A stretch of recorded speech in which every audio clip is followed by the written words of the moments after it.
مسلمانوں کے مکہ چھوڑ کر مدینہ چلے آنے سے بھی قریش کے ساتھ تنازعہ ختم نہیں ہوا۔ مسلمانوں میں ابھی تک اپنے سابقہ بھائی بندوں کی بدسلوکی پر تلخی موجود تھی، اور انصار بھی اپنے نئے مسلمان بھائیوں پر ہونے والے ظلم کا بدلہ لینے کو بےتاب تھے۔ لیکن ابھی پیغمبر صلی اللہ علیہ وسلم نے مسلمانوں کو لڑائی کی اجازت نہیں دی تھی۔ جنگ و جدل بہرحال کوئی کھیل نہیں، اور بالخصوص جزیرہ نما عرب میں، جہاں صدیوں سے غیرت اور انتقام کے پیچیدہ قواعد پر بڑی سختی سے عمل ہوتا چلا آ رہا تھا۔ پھر قرآن میں انسانی زندگی کی حرمت پر زور دیا گیا ہے، اور بلا وجہ جان لینے کو قبیح ترین افعال میں رکھا گیا ہے۔ اسی لیے مسلمان سالوں تک اہل مکہ کے جبر و ظلم کا شکار رہنے کے باوجود ان کے خلاف فوجی کارروائی سے ہچکچاتے رہے۔ ابھی حضرت محمد صلی اللہ علیہ وسلم کو مدینہ آئے بہت عرصہ نہیں ہوا تھا کہ صورتحال بدل گئی۔ انہوں نے مسلمانوں کو اللہ کی طرف سے بذریعہ وحی آنے والا ایک نیا پیغام سنایا کہ ان کو اجازت جنگ کرنے کی دی جاتی ہے، جن سے جنگ کی جا رہی ہے کیونکہ ان کے ساتھ ظلم ہوا ہے۔ بے شک خدا انہیں فتح دینے پر قادر ہے۔ یہ وہ لوگ ہیں جنہیں ان کے گھر بار سے بغیر کسی حق کے بے دخل کیا گیا، صرف اس بنا پر کہ وہ کہتے ہیں ہمارا مالک اللہ ہے۔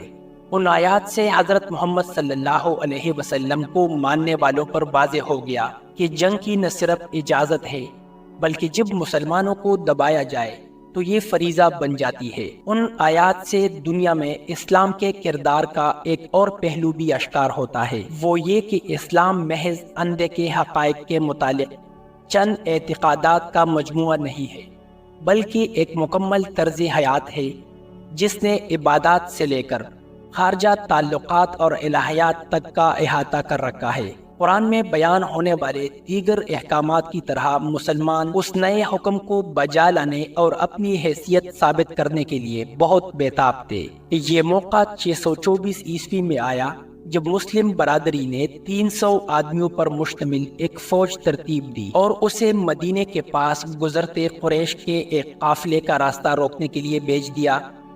مسلمان اس قافلے تک تو نہ پہنچ سکے، البتہ ان کا سامنا نسبتاً خاصی بڑی فوج سے ہو گیا جو قریش نے اپنے قافلے کی حفاظت کے لیے بھیجی تھی۔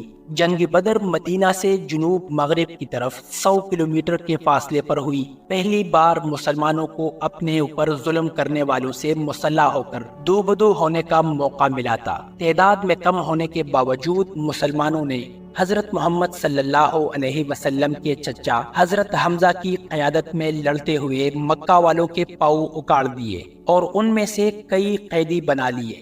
جنگ بدر کئی طرح سے مدینہ کی مسلم برادری کے لیے اہم ثابت ہوئی۔ یوں مسلمان فوجی اور سیاسی اعتبار سے ایک طاقت مان لیے گئے، ساتھ ساتھ باقی عرب دنیا میں قریش کا مرتبہ کم ہو گیا۔ ظاہر ہے کہ اہل قریش اس طرح کی ذلت کا بدلہ لیے بغیر نہیں رہ سکتے تھے۔ انہوں نے اگلے سال ایک زیادہ بڑی فوج کھڑی کی۔ اس کا مقصد مدینہ والوں کو اتنا ہراساں کرنا تھا کہ حضرت محمد صلی اللہ علیہ وسلم کی نئی حاصل ہونے والی تکریم کم کی جائے اور لوگوں کو سوچنے پر مجبور کر دیا جائے کہ حضرت محمد صلی اللہ علیہ وسلم اپنے لوگوں کی حفاظت کس حد تک کر سکتے ہیں۔ اس فوج نے مدینہ سے چند کلومیٹر دور احد نامی ایک اونچے پہاڑ کے دامن میں پڑاؤ ڈالا۔ وہاں سے وہ مدینہ کے مضافات کے مکینوں کو خوف زدہ کر سکتی تھی۔ میثاق مدینہ کی روح سے حضرت محمد صلی اللہ علیہ وسلم شہر اور اس کے باشندوں کی حفاظت کے پابند تھے، چنانچہ ایک فوج منظم کرنا اور اہل مکہ کا مقابلہ کرنا ان کی مجبوری تھی۔ لیکن شہر والوں میں سے کچھ اس منصوبے کے خلاف تھے۔ وہ چاہتے تھے کہ مدینہ کے مضافات والوں کو ان کے حال پر چھوڑ دیا جائے اور فوج کو شہر کے اندر رکھ کر شہر کی حفاظت کی جائے۔ مدینہ کے یہودی قبائل بھی ان لوگوں کے ساتھ مل گئے۔ ان قبائل نے شہر سے باہر جا کر ایک زیادہ طاقتور فوج کا سامنا کرنے سے انکار کر دیا۔ چنانچہ آپ صلی اللہ علیہ وسلم مجبور ہو گئے کہ اپنی توقع سے کہیں کم فوج لے کر مدینہ سے نکلے اور قریش سے جنگ کریں۔ اس جنگ کے نتائج مسلمانوں کے لیے تباہ کن تھے۔ بعد میں مسلمان ہو کر شام میں مسلمان فوجوں کی قیادت کرنے والے باصلاحیت قائد حضرت خالد بن ولید کی کمان میں قریش نے مسلمانوں کو پسپا کیا اور انہیں دھکیلتے ہوئے احد کی ڈلوانوں تک لے آئے۔ جنگ بدر کے ہیرو حضرت حمزہ کو شہید کر دیا گیا تھا اور ان کی لاش کو مسح کیا گیا۔ ایک وقت پر حضرت محمد صلی اللہ علیہ وسلم کے گرد صرف چند مسلمان رہ گئے اور قریش نے انہیں گھیر لیا۔ وہ دو بدو لڑائی میں زخمی بھی ہوئے۔ میدان جنگ میں مسلم فوج کو شکست دے کر قریش نے سوچا کہ حضرت محمد صلی اللہ علیہ وسلم کی قدر و وقت ضرورت کے مطابق کم ہو گئی۔ یہ مقصد پورا ہونے کے بعد وہ مکہ واپس چلے گئے۔ قریش کی امیدوں کے برعکس جنگ احد سے نہ تو اسلام ختم ہوا اور نہ ہی پیغمبر کے اقتدار میں کچھ فرق آیا، لیکن اس نے مسلمانوں اور یہودیوں کے درمیان تناؤ کا آغاز کیا، اس لیے کہ یہودیوں نے میدان جنگ سے گریز کرتے ہوئے میثاق مدینہ کا پاس نہیں کیا تھا۔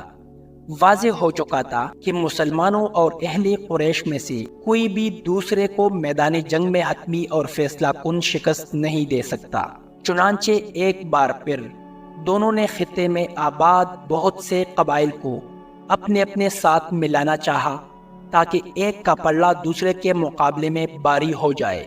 اہل قریش کو مدینہ کے یہودی قبائل سے خاص طور پر بڑی امیدیں تھیں۔ وہ بھی حضرت محمد صلی اللہ علیہ وسلم کو اپنے درمیان سے نکالنا چاہتے تھے۔ پیغمبر کی ہجرت کے 7 سال بعد مکہ والوں نے شمال کی طرف سے شہر کا محاصرہ کر لیا اور شہر کے جنوبی مضافات میں آباد یہودی قبیلے بنو قریظ سے مدد مانگی۔ یہ صورتحال یہودیوں کے لیے جوئے کسی تھی جسے اپنے حسابوں میں وہ جیت سکتے تھے۔ محاصرہ کامیاب ہوتا نظر آتا تھا۔ وہ قریش کا ساتھ دے کر حضرت محمد صلی اللہ علیہ وسلم اور ان کے ساتھیوں کو ہمیشہ کے لیے صاف کر سکتے تھے، لیکن ہوا یہ کہ قریش اور ان کے یہودی حلیف دونوں ناکام رہے۔ ایک ایرانی مہاجر حضرت سلمان رضی اللہ عنہ کے مشورے پر آپ صلی اللہ علیہ وسلم نے محاصرے کا مقابلہ کرنے کے لیے شہر کے گرد ایک خندق کھودی۔ یہ لڑائی جسے جنگ خندق کا نام دیا گیا اہل قریش کے لیے تباہ کن ثابت ہوئی۔ وہ مدینہ میں حضرت محمد صلی اللہ علیہ وسلم کے اقتدار کو معمولی سا نقصان بھی نہ پہنچا سکے، لیکن بنو قریظ کے ساتھ زیادہ برا ہوا۔ انہوں نے میثاق کی شرائط توڑی تھی اور شرائط کے مطابق سزا کے حقدار تھے۔ اس معاہدے شکن قبیلے کو سزا دینے کے لیے ایک ثالث مقرر کیا گیا۔ طے پایا کہ محاصرہ میں حصہ لینے والے مردوں کو موت کی سزا دی جائے اور عورتوں اور بچوں کو شہر سے نکال دیا جائے۔ حضرت محمد صلی اللہ علیہ وسلم نے مدینے کے یہودیوں کے متعلق اس اقدام سے ایک اہم معیار قائم کیا۔ انہوں نے واضح کیا کہ ایک مسلم ریاست میں غیر مسلموں کی موجودگی پر اسلامی قانون کو کوئی اعتراض نہیں۔